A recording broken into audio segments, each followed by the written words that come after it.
Peço a palavra, senhor presidente.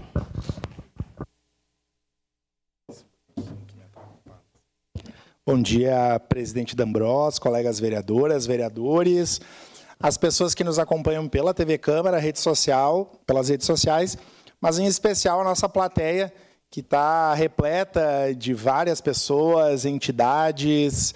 Que bom a gente ter a Casa do Povo com muitas pessoas participando e acompanhando o nosso trabalho.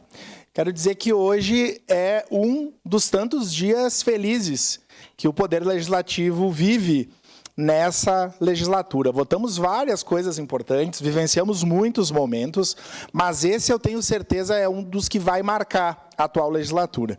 E em nome da... E aqui eu preciso reconhecer a colega vereadora Tatiane Frisso, que é uma entusiasta e que trouxe esse tema, né, em vários aspectos. Quando a gente fala de inclusão, nós temos uma gama de muitas pessoas, de muitas comunidades, de muitas identidades envolvidas. Então, que bom, Tatiane, o brilho no teu olhar, eu acho que reforça, né, a alegria de todos nós nesse momento, já que eu tenho certeza que vai ser aprovada a comissão, né, que nós estamos discutindo por unanimidade.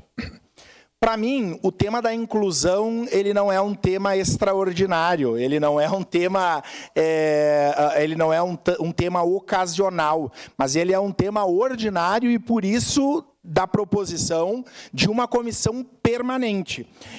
A minha formação, eu sou historiador de formação, sou professor, sou doutor em educação, e quando eu comecei, lá no finado primeiro grau, eu ainda lembro das minhas escolas em ter a classe especial, onde os colegas deficientes, os poucos colegas autistas, porque há 30 anos ainda era algo a se desenvolver, né, com pouco estudo, em que nós separávamos essas pessoas. E, nesse tempo, a ciência evoluiu, o Estado também, a legislação também, e nós estamos aqui discutindo uma comissão permanente na segunda maior casa parlamentar do Estado do Rio Grande do Sul. E isso porque Caxias, que é a cidade do trabalho, Caxias, que é a cidade da fé, Caxias, que é a cidade do empreendedorismo, da participação, da democracia, Caxias precisa também ser a cidade da inclusão.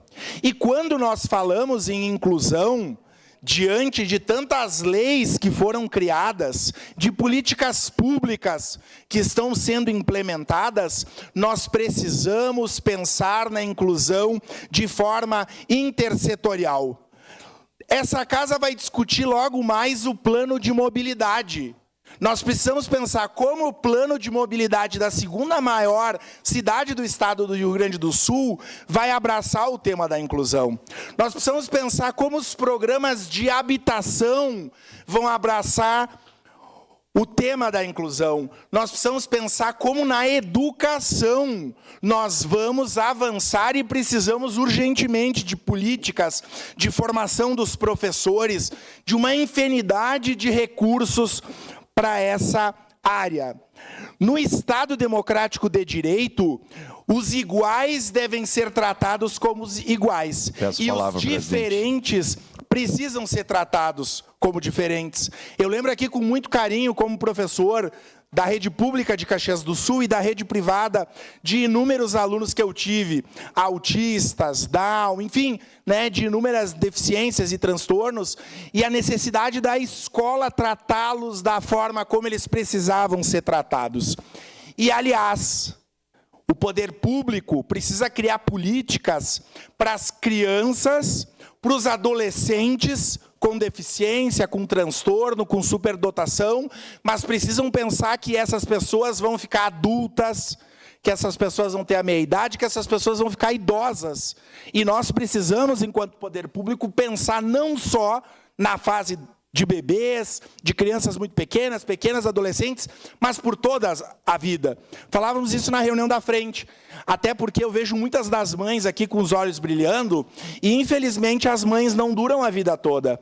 E essas mães precisam ter a tranquilidade, quando forem idosas, de que os seus filhos, as suas filhas, sejam cuidados e cuidadas por todos nós, porque essa é uma obrigação de toda a sociedade. Nós seguiremos cobrando, espero poder compor essa comissão permanente da Casa do Povo e que as políticas públicas da nossa cidade, fiscalizadas por essa comissão, que essa casa vai aprovar hoje num dia histórico, possam olhar as pessoas com deficiência, as pessoas com transtorno e as suas famílias com amor, com respeito, com dignidade e com investimento público, porque sem recurso a gente não consegue fazer tudo isso. No momento oportuno, com muita alegria e orgulho, votarei sim, senhor presidente. Era isso, muito obrigado. Obrigado.